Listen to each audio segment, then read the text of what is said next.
Kembali di Kompas Bisnis, Saudara. Jika tidak segera diselesaikan, dualisme di tubuh Kadin dikhawatirkan berdampak pada dunia usaha dan perekonomian dalam negeri.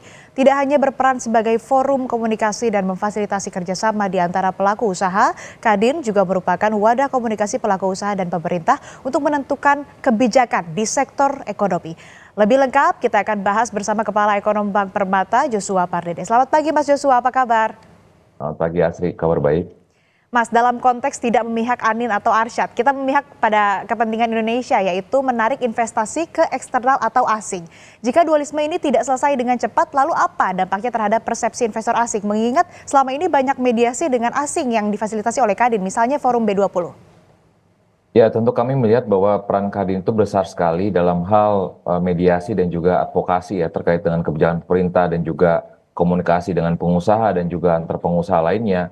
Tentu dengan permasalahan dualisme ini dikhawatirkan berpotensi akan bisa berdampak negatif ya kepada iklim investasi dan juga iklim usaha Indonesia, karena tadi ada beberapa faktor, ada faktor ketidakpastian dalam hal keputusan ataupun kebijakan ya, karena investor asing juga melihat bahwa dualisme ini berarti mencerminkan adanya ketidakstabilan dalam dunia usaha Indonesia.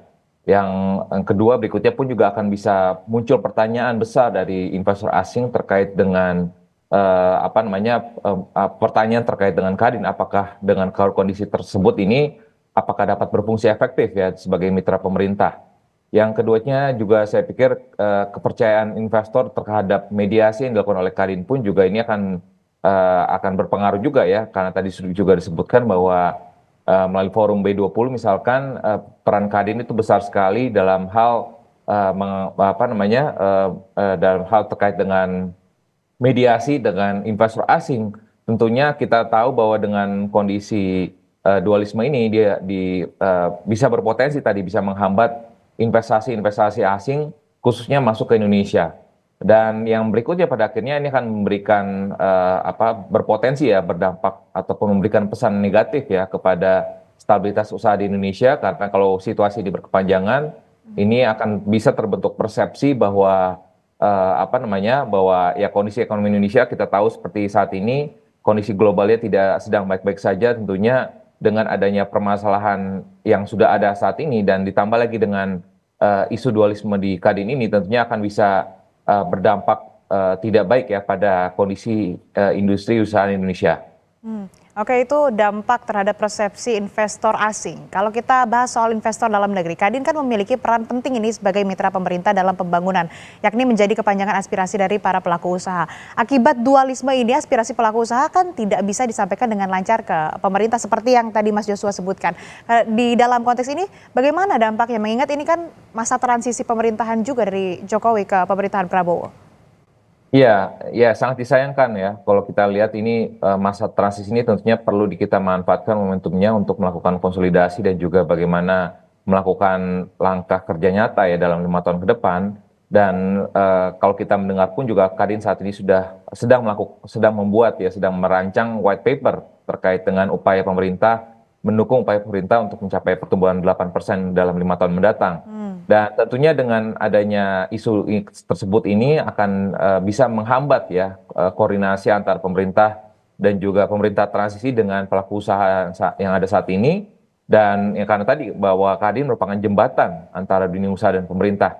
Dan yang kedua juga adalah tidak ada saluran yang jelas ya ataupun ketidakjelasan aspirasi dari kebijakan ekonomi, karena di masa transisi ini diharapkan tadi bahwa Kadin bisa menampung ya berbagai aspirasi dari pelaku usaha ataupun dari sisi dari sisi tenaga kerja dan juga pemerintah. Harapannya ini bisa langsung diusulkan nanti kepada pemerintahan berikutnya agar pemerintahan berikutnya pun juga bisa mengidentifikasi permasalahan-permasalahan yang ada, sehingga tadi ke depannya dari sisi permasalahan ekonomi diharapkan bisa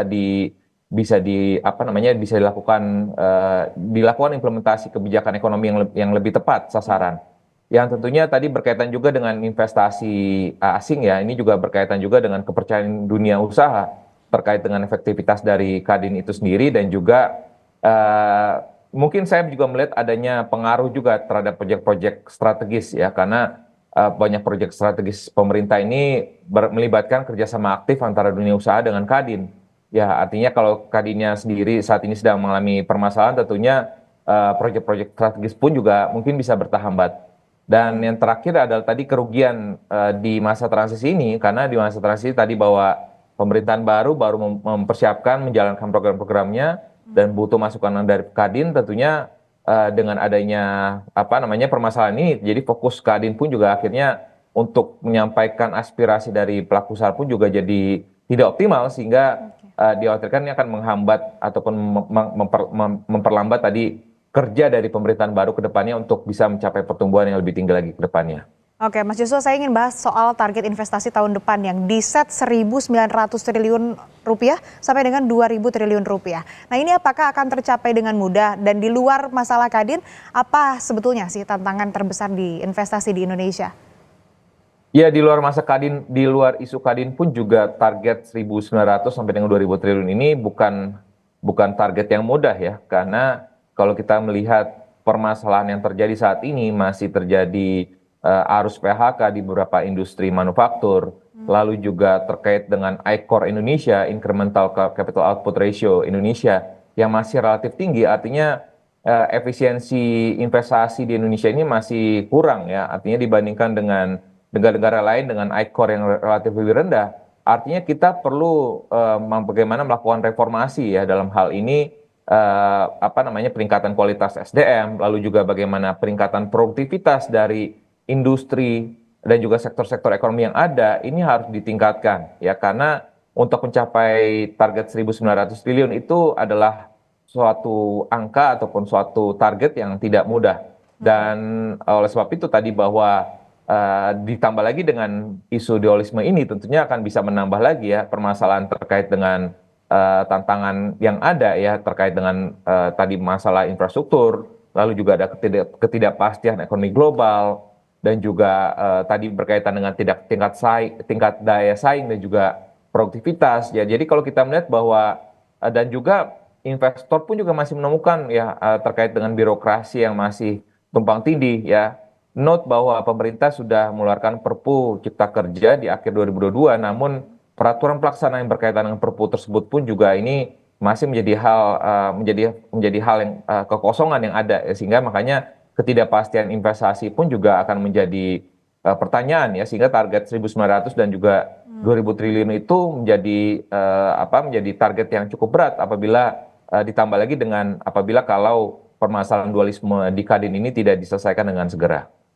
Bukan target yang mudah ya, apalagi banyak tantangan, ditambah ada masalah baru, dualisme di tubuh Kadin yang ini juga menjadi kegalauan dari para pengusaha ataupun juga investor. Kita beralih ke eksternal lagi sedikit, Mas Joshua. Pola investasi di negara besar seperti Tiongkok kan ini berubah dari semula padat karya seperti infrastruktur dan manufaktur, ini bergeser ke teknologi padat modal, tetapi tidak padat karya. Lalu apakah keniscayaan seperti Tiongkok ini bisa dihadapi atau bahkan sudah terjadi di Indonesia?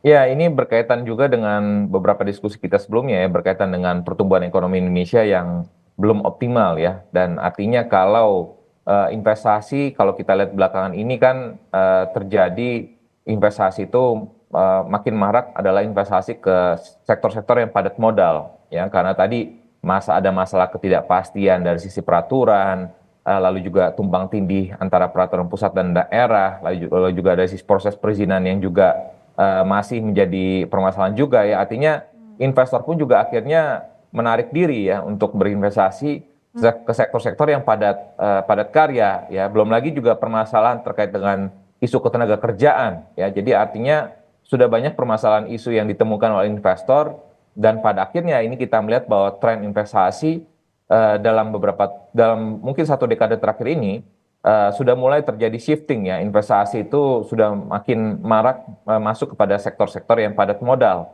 sehingga pada akhirnya ini akan berimplikasi ke tadi pada dari sisi penyerapan tenaga kerja ini juga makin tidak produktif ya, artinya 1% pertumbuhan ekonomi belakangan ini mungkin cukup rendah dalam menyerap tenaga kerja, dan belum lagi tadi permasalahan terkait dengan kelas menengah, tingkat pengangguran tinggi dan juga kemiskinan yang juga masih menjadi persoalan. Ini juga menjadi salah satu implikasi ataupun dampak dari tren investasi yang mengarah kepada sektor-sektor padat modal, sehingga kalau ini terus berlanjut, ini dikhawatirkan ya pertumbuhan ekonomi kita tidak akan optimal ataupun tidak bisa mencapai pertumbuhan yang diinginkan yakni 7 hingga 8%, sehingga dalam jangka menengah panjang dikhawatirkan terdapat potensi ataupun probability bahwa Indonesia akan bisa masuk dalam middle income trap. Tren investasi juga bergeser tidak terlepas dari dinamika kondisi ekonomi dan geopolitik yang terjadi secara global juga ya Mas. Kita kembali lagi ke Kadin sebagai pemantik nih. Meskipun kedua kubu ini kan bilang masalah Kadin tidak ada kaitannya dengan politik. Tetapi secara umum perlukah batasan yang jelas antara dunia usaha dan juga dunia politik? Ya, dalam pelaksanaannya memang ini agak sulit untuk dilepaskan ya antara faktor politik dan juga dunia usaha.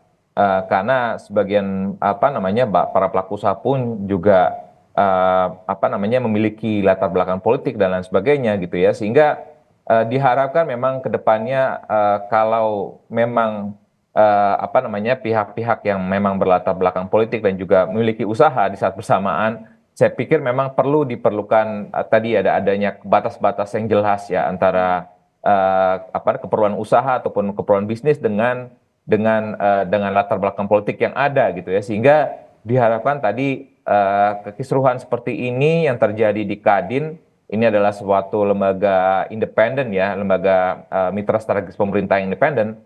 Kalau ini terus terjadi dan mungkin kalau saya tidak salah ini kejadian ini mungkin baru terjadi saat ini gitu ya, kalau saya tidak salah ya. Jadi sehingga tentunya ini akan bisa memberikan dampak yang tidak bagus ya pada dunia usaha dan juga ekonomi kita, dan juga pada akhirnya tadi akan bisa menghambat investasi karena kedepannya perekonomian Indonesia tentunya diharapkan tadi bisa pertumbuhan ekonomi kita bisa untuk menciptakan mesin-mesin pertumbuhan ekonomi baru, kita perlu menggerakkan ataupun mendorong lagi investasi dan juga kinerja ekspor kita ya, karena dua komponen itulah menjadi harapan kita ke depannya. Kalau kita hanya mengandalkan kepada konsumsi saja dan sementara tadi konsumsi juga terus mengalami perlambatan, dikhawatirkan tadi pertumbuhan ekonomi kita akan stagnan di level saat ini.